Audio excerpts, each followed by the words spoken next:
So, I am Tom McKeown, I am Jessica Campos. and this is the beginning of a new podcast that we have here, the Revenue Plunge. Welcome, episode number 1. Today we are going, we could be lame and introduce ourselves and talk about why we're here and our mission and all that. Why don't we get to that later? Yeah. Because no one is, think about it. Who has ever listened to a podcast or watched a show to basically be lectured to as to, let me tell you why I'm here and what my mission is and what I do for a living and, right? We'll get to that, but that's just the worst. If you are listening now, you're listening because you want to be either entertained, educated, or probably more likely edutained. Okay. Right? Yeah. Don't you agree? Why else would anybody be listening to us talk right now? Exactly. Well, I envision that, like the conversations that you like to listen to when you're in the bathroom or when you're just taking this cold plunge. Yeah. Like, you probably are in a hurry and you're kind of like scrolling and let's see what is there for me. In my case, if I'm scrolling and if I start like listening to it and if within like the first like minute, max 2 minutes, I don't find value, I'm out, right? So let's just dive into the cold plunge. Ladies and gentlemen, now you know what Jessica Campos is doing in the bathroom. Excellent. Okay, great. Look, I'm not going to lie, I've been there too. So, All right, well, so we're not going to talk about the story origin. How about this? Maybe we just actually, I must confess, I'm a little bit intimidated because we did our very first workshop and we received a feedback from one of our attendees that said that I was interrupting you so much. So I do apologize. Well, thank you. I love it. See, I have to get the camera and the mic on to get my wife and business partner to apologize to me. So now I know what the key is. Excellent. I do No, apologize.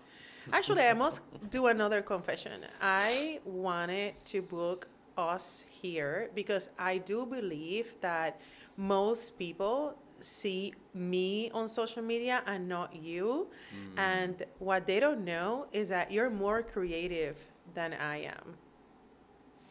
I wouldn't say that. I think that you're also very creative. I think all humans, I think all of us really are creative. It's just how much of the creativity do we allow to come to the surface, right? I don't know. I have heard you talking to yourself, and then you're very funny. All right, how about this? I like being apologized to better. No, I'm kidding.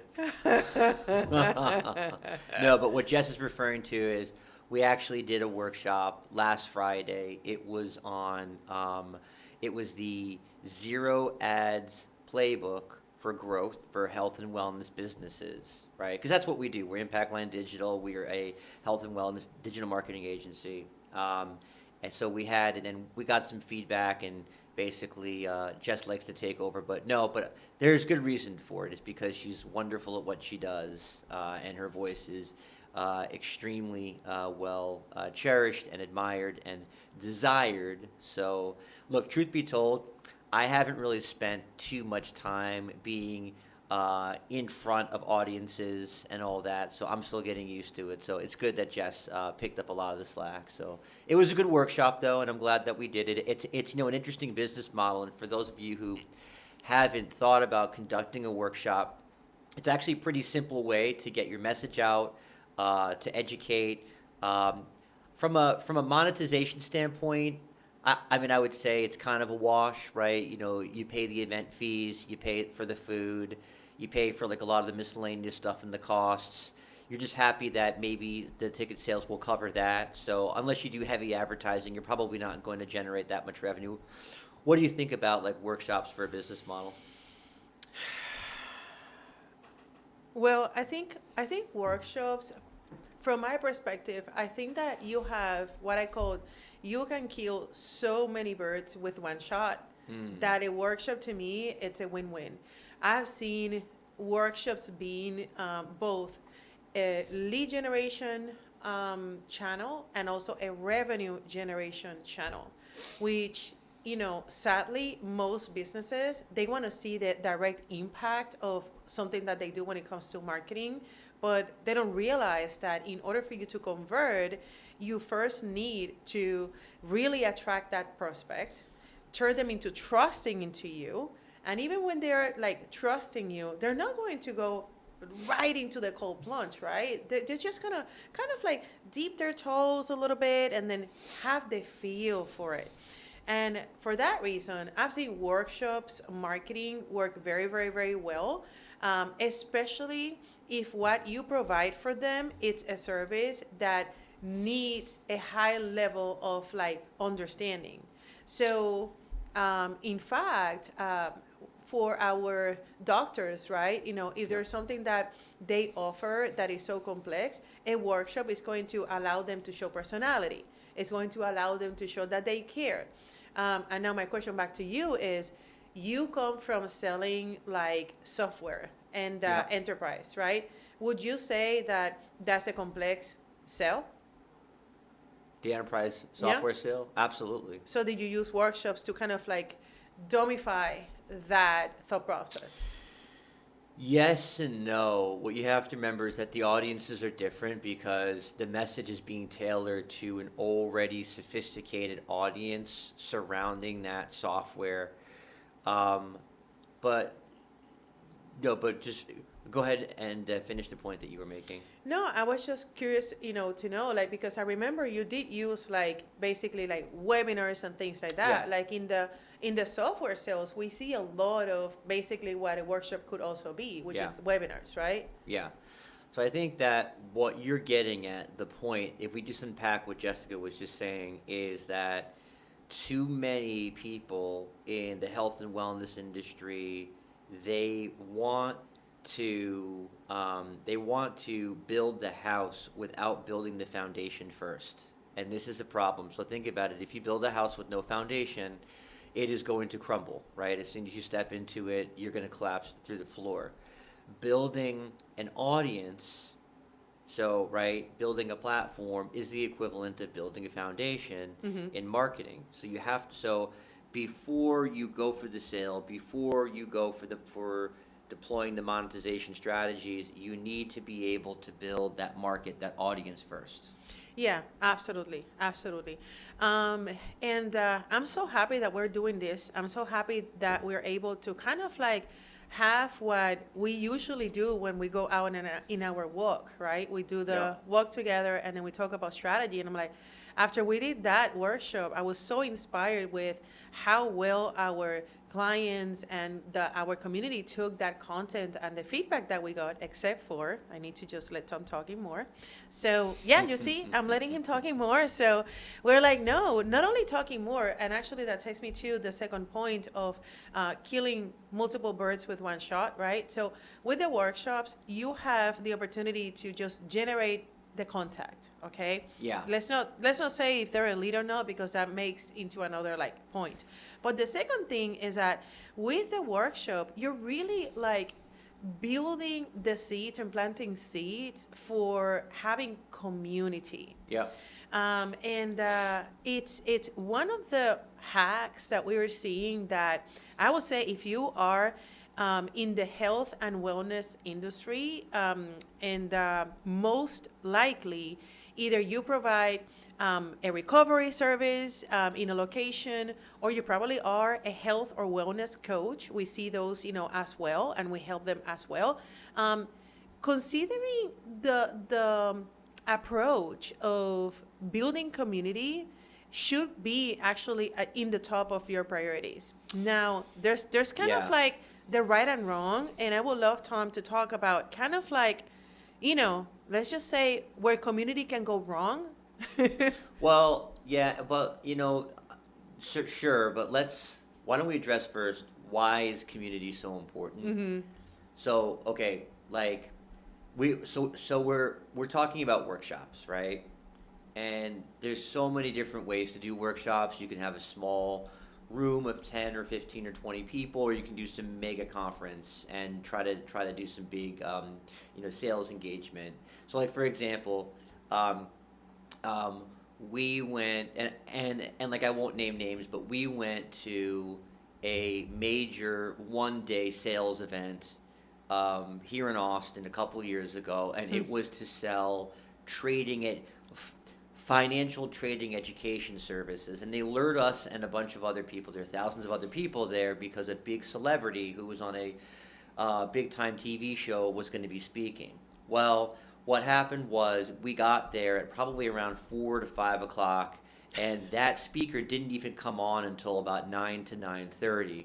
So you're sitting there through 4 to 5 hours of other people who no one knew, sitting there giving different speeches and spending most of the time just pitching their products and trying to get people to buy this trading education platform right there. And they did make some sales, there's no question, but that approach, they equally turned off as many people because you feel misled, right? You went to go and see some big time celebrity speak.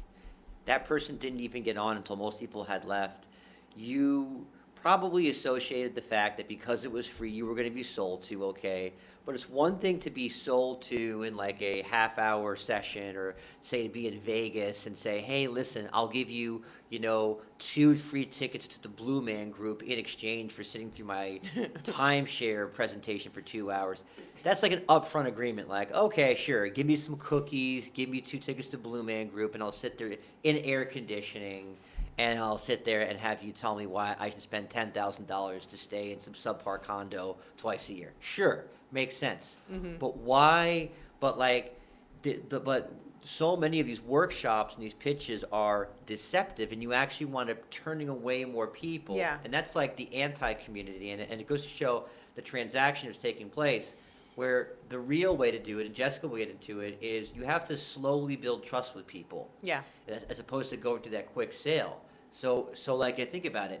Do you want that one-time transaction from that person, or do you want, okay, a transaction but not right away? It might take you some time. You might have to show trust. You might have to build your way up to get that person to do business with you, but then they'll do business with you over and over and over again. And think about the lifetime value of that customer versus, okay, I might have sold a trading course for $1,000 to this person once, which the stats show they're probably going to cancel in like a month or two anyway, or they'll churn.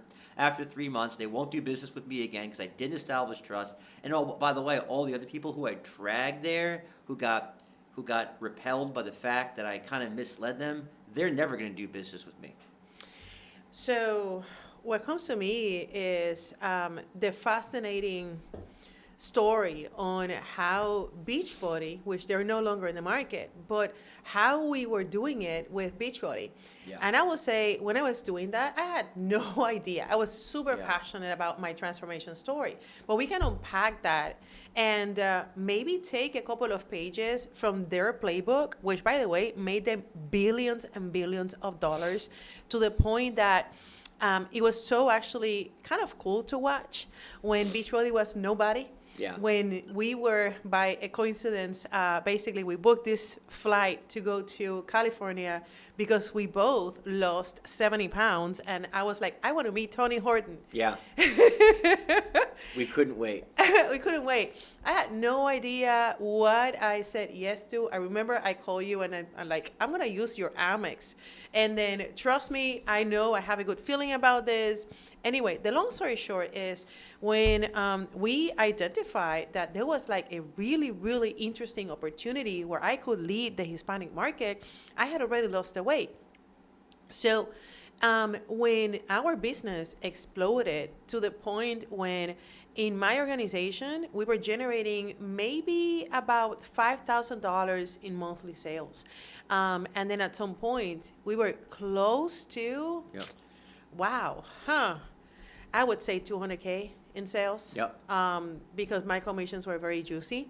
And one thing changed, and that was basically the duplication cycle. I think a lot of wellness businesses can learn so much from this. So here's the trick that they had, okay? They really were stickler about you coaching that particular lead and helping them without really thinking about how much money I'm going to be making from this person, okay? You needed to coach them so that they could be the product of a product. That was part of the books. That was part of their training right? That was like basically the first commandment. You Yep. need to be a product of a product, right? So what happened was when they actually turned, they told you would turn your customers into the product of a product, they turn into a walking billboard, Yeah. right? Right. And then what And you're not happened? talking about just buying the shirt and walking around. You're No. talking about they actually lost the weight, they got healthy, they significantly improved their fitness, their stamina, their strength, their endurance, and their passion, and they became evangelicals for the Beachbody brand because of what it did for them. Right. Now, Yeah. here's an interesting thing that most people might not know is that when you are coaching a client and that client is not yet a distributor, you're making very little money. Yeah. So in those first, like, let's say 3 months, 4 months, you're giving like your time, you're helping that person, you're creating that like connection and that bond, right? But if I was just to look at the money that I was making, it would not make sense. It Yeah. made zero sense because if they will purchase a shake, I think our commissions were like $28, Right. and if you take away the taxes, that's like $10. Yep. Like, who will we working to help somebody, be there for them, prescribe the nutrition, support them, put yourself in videos, and help them to do the 90-day program, Right. in exchange for like $30 for 3 months? Yeah, you're Makes doing no it. sense. You're not doing it to sell them a shake. You're doing it to help them change their life. So then they go and they tell the next person, and next thing you know, it's a domino effect, and it spreads in a good way like a contagion. And next thing you know, you've got an army of folks selling your product for you with relatively little effort. Yes, and the economical model of basically any business that is providing a service where they impact a life, a human, okay? They're not transactional, they're there to impact. Their economical model is predicated on the compound effect. Tell us about that. Tell us about the compound effect. So, and this is from my experience. What I saw is in the beginning, if I was just looking at things in a very like linear way, I started with maybe like 12 friends. Okay. By the law of probabilities, you're going to have basically from those 12, only maybe one, if you're lucky, it's going to be basically turning into a good sales rep for you. Yep. Okay. But remember that before you turn them into a sales rep, you have to help them to have this transformation. Yep. Some, though, would actually see your vision and will join you into the kind of like crusade, right? But in my case, I started with just like a few people that were basically in my first like, proximity. And what I saw is that first like layer, it was not necessarily the ones that made me to increase my income and then, sell like close to $1 million. It was actually the ripple effect. Yeah. Right? It was like the friend of a friend of a friend of a friend. Right. Because we are talking here about like a direct sales model. You talk about like in your legs or generations, right? But if we remove that verbiage, what this is all about is that the compound effect, Yeah.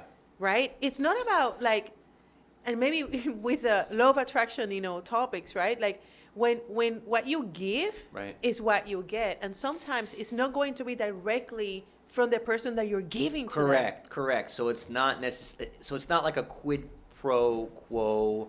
I scratch your back, you scratch mine model, and that's how most people, I think, unfortunately, view the world and business. Is that, well, why would I do X for you if you're not going to do Y for me, right? The problem with that is that's just not how business works. Like what you're saying is that it's going to be the downstream people who are affected by you teaching that person or by you helping that person.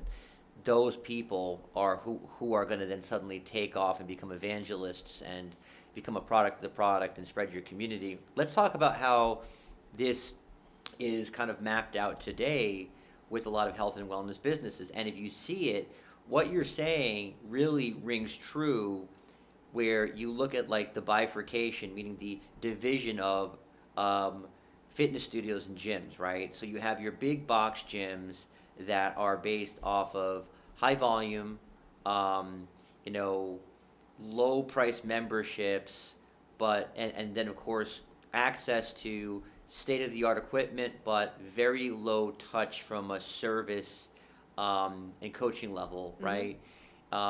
And then versus, let's say, your more intimate studio, your CrossFit gym, your more specialized gym, including many of these new biohacking studios, as well as a functional fitness where it's very, very high touch, very high time allotment with coaching, higher price point. But what you see is the community in the smaller model is literally everything, right? You know, I'm sure you know that your average long-standing CrossFit gym has those 10 to 12 core evangelists who have been going there for a long time.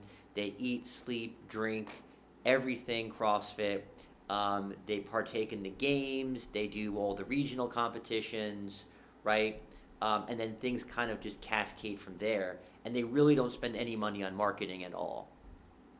Right. Right. And then actually, so that goes into if we kind of like dissect their model, one can argue, especially those who are thinking, well, how are you just spending all this money and doing all of these events and doing so much and then getting very little?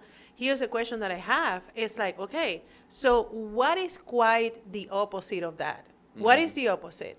The opposite will be, okay, let's unpack that you actually just want to put an ad. You want to get people who are ready to buy from you, and then they try you. And that's why we have so many cases of business owners, and I hear this all the time. Oh, well, you know, we actually wanted to get some volume, and then we put a Groupon. However, the Groupon is going to attract people who are just here because we're the cheapest. Right. But they're not going to ever invest into a membership, right? And then, so that is quite the opposite of that. So when they're kind of like looking at the community, giving more and really leading with nurturing that connection, let's say for 3 months, basically pouring more into them. I heard this from Russell Brunson. There's an amazing book that he has. It's called Experts' Secrets. He analyzed data of conversions, and he said the highest you have your customer acquisition cost, the longer the retention, and the higher your lifetime value. Wow. I was a living testimonial of that. Yeah. I was a living testimonial of that. Hence the reason why I believe that even for like the business that we have right now, people might say, wow, you know, how many times you restarted the agency and now you guys are getting like sold out? Like how many clients we have now? We have 14 active clients. 14 active clients. That means like 14 kids. Yeah. We love them all, each in their very own way. But you know, it's interesting because when we talk about how community is the true value of any fitness or any health and wellness oriented business, and then you talk about some of the mishap by relying on ads, by relying on strategies that are not community oriented. Another big mishap that we see is going to a lot of these events, because if it's not your own event, or if you are not partnering with the organizers of the event, then you're always going to be at a disadvantage. And so many businesses in the industry don't view it through that lens, and they do not strategically situate their business well at these events, and that's why they get very little out of it. So for example, you have all these health and wellness festivals, which we all love going to, but let me ask you this. If you're just one of 25 health and wellness businesses at this festival, what is the value proposition that you're conveying? You're basically saying, pick us, choose us out of these other 24. Yeah. So you're almost competing with each other, right? Like, is that really healthy? No pun intended. And then 2, is that really a game that you want to play? Right. Well, what I was also saying is that right now what we see is not the success of one solo tactic. I mean, it's been 8 years that I have been working in the local community. 8 years, and I have countless of stories where I can tell you I went and spoke for free. I donated my time. I volunteered. I served in the boards, and I served in the directors and all of these things. Like meeting people. So all of that compounds. And I think all of that matters. Now, obviously, when you invest, especially those who are in the biohacking space, I mean, that technology is expensive. Yep. Okay, so we cannot just tell them, hey, just suck it up, buttercup. You're not gonna make any money, Yeah. right? Like, you have to understand how it works. There's truly ways to cut through the noise, especially because I feel like we are in paradise. I feel like Austin, and then, remember when we were doing the passport thingy? I remember I saw this report that says Austin is the number one city as of now. It's the number one city, like the city with the largest number of wellness studios. Yep. This is by MindBody, which is, a software company. Yep. So I feel like they have here like the largest opportunity versus Yeah. other cities, like in New York. Imagine trying to put events in New York in the winter time, right? Yeah. Like, it's just Yeah. really not going to be Yeah. the play. Yeah. Yeah, no, absolutely. There's such an energy here in the fitness and wellness community overall that you don't get in most places. There's a passion for longevity. There's a passion to help others as well, and it truly is contagious, which really makes it a lot easier to do business and definitely makes it a paradise. And I think ultimately, when people don't buy from you, it's not necessarily that they don't like you, right? It's not necessarily that you're doing something quote unquote wrong. I just feel like it's really a matter of positioning the message in a way that you're catching them with a need, and they're like, wow, that need also needs to be not a luxury. It needs to be something that they can justify within their budget. Yeah, and something else too, and I think we should talk about this on future episodes, because the topic for today was really about community and how to leverage community to monetize your practice. But one other huge mistake that we constantly see is trying to sell before you market. And in the year 2025, that just typically does not work anymore. And I can attest to this because I've actually been a part of multiple organizations that tried to do that, and it never works. You need to warm up your prospects and get people into your community, into your ecosystem first before you really have a good shot to sell to them.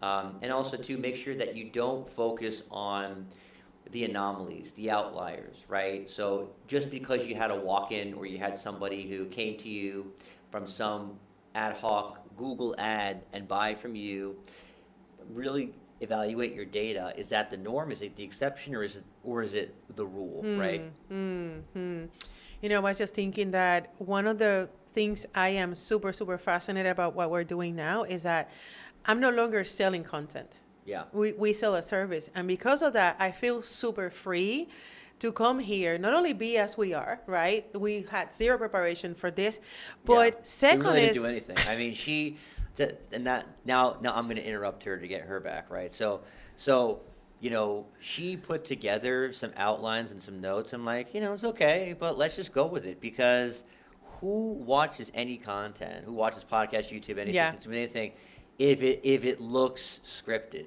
Yeah, Like, no. you just can't do it in 2025. No, I can't. We can't. I can't do it. But what I was saying was that one of the reasons why I love, that I'm not selling content, so I can kind of like go straight to the point and share hacks. And that goes to show, guys, like, if you stay listening, you're going to get a lot of nuggets and actionable steps. So one thing that I do, I feel like this is very, very sneaky for community, is that, of course, who has the time to wait 8 years until you build your perfect community on your own terms? Right. I feel like you can actually borrow communities that have existed, right? And then you know how you can borrow communities is you sponsor them. You sponsor them. You actually lead the way. I feel that with our Hey ATX community, that's kind of like something that in 8 years, you know how many people have actually asked me, hey, can I actually sponsor, something? You guys have like 16,000, members. Like how many can we actually, I think we can count them with one hand. Wow. So why do you think so few have asked? Because everybody else assumes. They assume. Yeah. Everybody else assumes that or maybe they don't know, or maybe they don't know. And let's actually be open, honest, and vulnerable about this topic right here, which is that Jessica started what is now Hey ATX, which is a vibrant, active business networking group here in town in Austin. Mm-hmm. And now, of course, it is now known as Hey ATX, but it has gone through many different names over time. And she started it back in 2016, 2017. The people involved were different, the names were different, the format was different, the location was different, but the group has evolved over time. And in reality, she looks back now, and look, I was by her side. I mean, I was not involved in the business full time, of course, but I was like a part-time advisor, right? And we look back and we say, man, like we really could have done certain things or pursued certain strategies to monetize the group. But like, you know what? I'm glad that we didn't early on because we were not focused on monetizing and charging all these fees and doing all these paid workshops and doing everything we could to try to make money from the group. We were able to allow it to organically grow, and Jessica did such a fantastic job, especially pre-COVID when we were getting 250 people showing up at the Grand Duca, just absolutely excited to show up at this thing every month. But the group continues to grow to this day. So, I'm just stretching because, I got this wire down here, and I'm just like, I really like these chairs. Like, it's helping me with my posture. I feel great. Oh, so, okay. Yeah. Which one of our clients helps with posture? I know at least one of them has to, right? So, I don't know. But anyway, but then it gets to a point, right, where maybe you're a little bit too shy. Maybe you're a little bit too withholding as the group grows and you have all this opportunity and not saying, hey, look at me, I've got a marketing agency, I've brought in tens of millions of dollars to my clients, hundreds of percentage points of return on average, who wants to work with me? There is a certain point where you've built up critical mass where you got to say, okay, now it's my time, right? Yeah. And I would say I'm super guilty of that. Super guilty. And guys, you have no idea how many, I wish I would have like that footage, because sometimes like when we are like taking a look at the group, and then sometimes we'll see like somebody needing like SEO services or social media services, and then you would see like 80 people commenting and recommending, and then I have seen people coming to the group and it's like, oh yeah, I'll DM you. I'm like, wait, what? This person just generated from our community like 70 leads in just one comment, right? Yeah. And then it's just like, why they don't, like, it's not even a single person will say, hey guys, by the way, the owners of this group, so whose fault is that? Completely me, right? So that's why he said, like, never go to that extreme. But I wouldn't say it's your fault, because it was a part of the process. And you did a fantastic job growing the group. There's just always that point where maybe you allow the giving to go for too long without saying, hey, Yeah. And I was talking about this with one of our clients yesterday. By the way, it's just like, sadly, this notion of being like the solopreneur, and I know that I have watched a couple of episodes from Shark Tank where Lori and Barbara, they all talk about, hey, you don't need a big team, Yeah. it's okay, there's nothing wrong, we're just starting, in the garage, and, but here's what I will say personally, from my experience, I have data to show that the solopreneur model really helped my success tremendously. I feel like I have been dragging my potential because I wanted, first of all, to learn.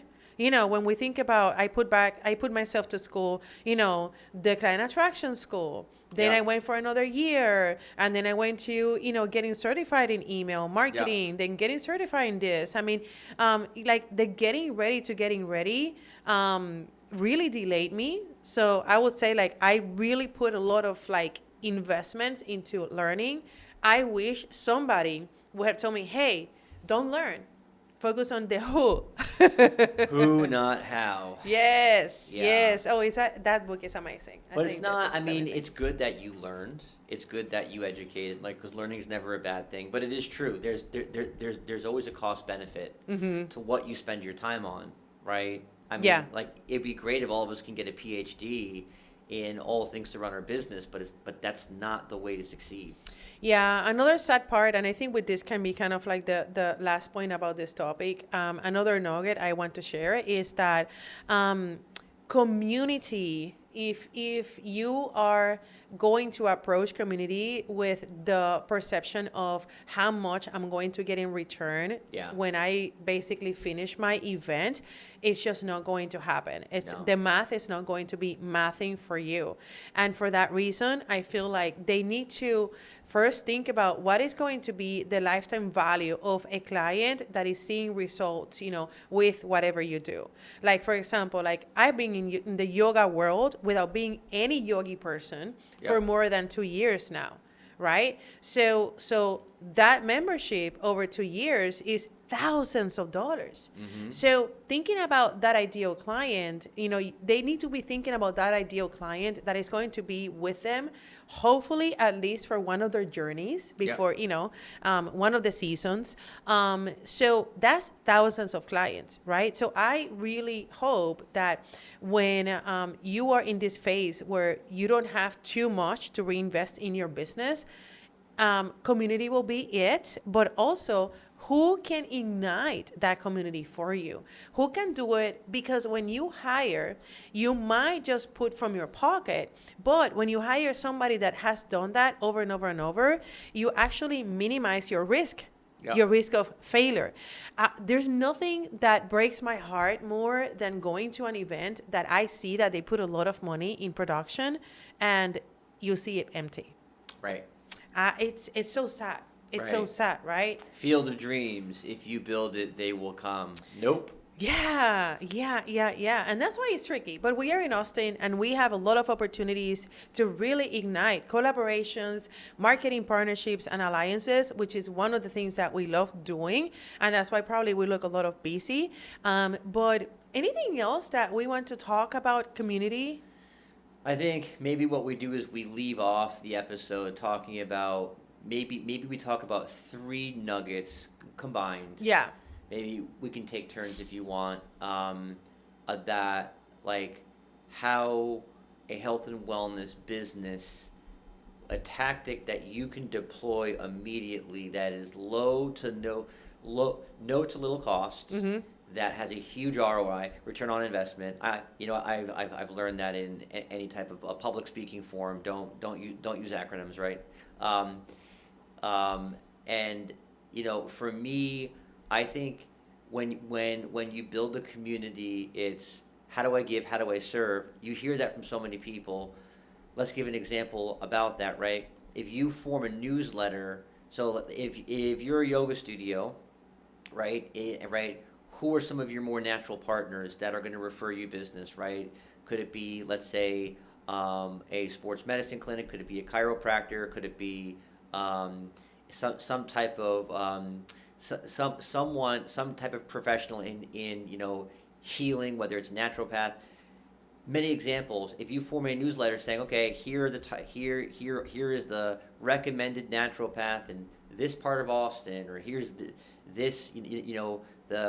recommended holistic chiropractor in North Austin or South Austin, right? You're like, they're gonna love being featured in your newsletter, whether you decide to just plug their business, whether you write an article, whether you actually interview them, whatever, right? And then you're suddenly saying, oh, by the way, I focus on XYZ type of yoga, right? So I think, focus on giving and give people what they want, which is attention and time. And I think that's a great way to market. How about another strategy? Another strategy is actually kind of like unpack what is happening right now and where people's minds are, and using data to shortcut the buying process. And what I mean by that is that, right now, number one crisis that we're having is people feeling lonely. So there's data to show that people invest in memberships because they want to feel like heard or seen. And when you think about it, it makes sense. There's so many people doing everything online. Yeah. So many companies that they can no longer afford having basically like 30,000 square feet because they will have a playground for their staff, right? We have companies that minimize their cost. They can no longer afford it. You have hybrid teams that they're zoom out. They want to go to a place. So, and that's why there's no coincidence that we are seeing, in fact, Tony Robbins invested in a Vitality Hotel. Cool. Vitality Hotel. Why is that? Is because the reasons why people invest in belonging to a club, to a community, to a circle, they have changed, especially now where we in the year that we are, many years after the pandemic, people really feel that community is a healing hack. In fact, the biohackers know this. Community is a biohack. Yeah. Because when you're in proximity with somebody, you feel something. You feel that you're uninterrupted. Yeah. You're getting that undivided attention. And people love that. People love that. Yeah, it has to do with the concept of the third place, which is something that you hear, right? So traditionally, all the way up until, let's say, COVID or the past 10 years, there was always the concept of the third place, which is, so you have your house or your apartment, your home, and then you have your place of work. And then what was that third place? So following Starbucks model, Howard Schultz, right, where Starbucks became the smashing success it was, not just because of the coffee, it replicated the European cafe experience. Bingo. That's very common in Europe and has been for years, but was not common in the U.S. until Starbucks came along, and because it replicated that third place where people can go outside of just their home or their place of work. Now, for different people, the third place can be different for everyone, but now with the advent of remote work, what's taken place is that for a lot of people, there's not even a second place. Because if you work from home or predominantly from home, you don't have a place of work to go. You're at home, you wake up in your bed, you walk 10 feet through the kitchen, and then you're at your desk. And then you've got one place. So the rise of the loneliness epidemic has got to be correlated with the fact that, second places are now diminishing. And we need not only more third places, but second places as well. So that's why community is just so key. And they're probably thinking, what can I do for my third place, right? And here's what I will say, which is another hack. Ask your members. Yeah. Ask your members. And if you don't have enough members, then find people who genuinely want to belong to your community. Yeah. And just maybe have, a negotiation with them or have an exchange, because you need to have the presence of people who believe in your community. Right.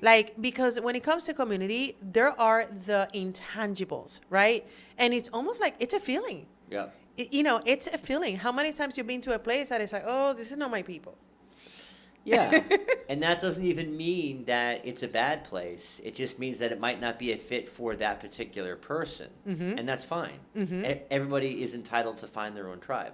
Yeah. I think I have done a lot of nuggets. So do you need one more nugget? Yeah, so the first nugget was find ways to deliver value to your community by giving them the time and attention that they're looking for. And we gave the example of, whether it's create a newsletter or a podcast, right? Mm-hmm. Some type of attention mechanism that makes them feel value. So your brand will then shine naturally. The Mm-hmm. second, as Jessica put, was find out from your members how to make you or put you on the map as a third place, increasingly more now a second place, right, Mm-hmm. of relevance within the community. And I guess I would say that really that last one is to not just talk to your customers about what they want and find out what they want, but find out what it would take for them to refer you to other people, right? And a lot of times people do this very sloppily and haphazardly by just asking, "Hey, do you know anybody else?" Or, "Hey, there's a $25 referral fee for signing up XYZ." There's nothing wrong with that, but it's very unnatural. It's inorganic. It's transactional, right? Maybe say, for example, you throw an event, right, where you ask people to bring their friends along, right? So therefore you can directly meet them and you can directly have an impact on them, Mm-hmm. right? And the positivity and the euphoria that takes place in your studio will be contagious to them to make them want to sign up. I think that's a much better way to do it than via referral programs and stuff, because I tell you, there's nothing that kills relationships easier and more than money.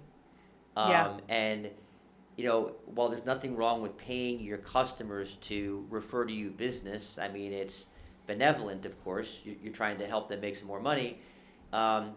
There's definitely something that sours the good nature of the relationship. What do you think about that? Yeah, I'll never forget when I was going to start affiliate program with my coaching business. A business coach said, I have never seen those working right because people always feel that the compensation is not fair. Yeah. And sadly, in fact, if I go back to my days of Beachbody, for example, the only reason why that worked out is because they either could get something for free or money. Yeah. But in the natural realm, of how businesses are, in fact, that particular opportunity with Beachbody, it doesn't exist anymore. Yeah.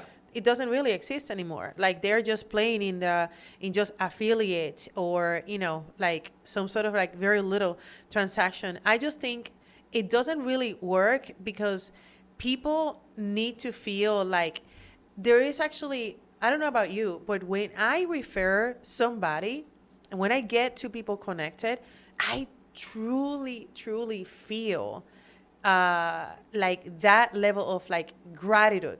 Right. And that itself, like, that's my payment. Like, I don't need your money. I just Yeah. need you to treat my people right because Yes. I have put a lot of effort in building that connection. And sometimes, like, I know things, like, I really love getting deeper into my relationships. Yeah. So when I actually, like, make that recommendation, people go with their eyes closed, right? Because Yeah. we trust. And I do the same.